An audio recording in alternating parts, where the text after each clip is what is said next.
que sí, por parte da Confederación, de feito, pois, veño do monte, e agora mesmo temos algunha brigada actuando en algunha captación, e desde fai un mes aproximadamente están varias brigadas traballando en distintos concellos.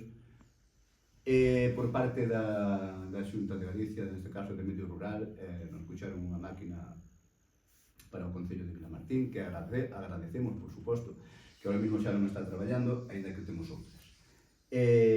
Agradecemos ese tipo de cousas, pero estamos falando que eso é o 1, ou 2, ou 3% do que realmente nos fai falta facer neses montes para poder salvar primeiro as captacións e despois que é o que se pode facer con eses cauces e antes de chegar aos cauces con eses montes para tratar as augas para que baixen axeitadamente a eses cauces. Evidentemente a Confederación pois ten que estar traballando, non cabe duda.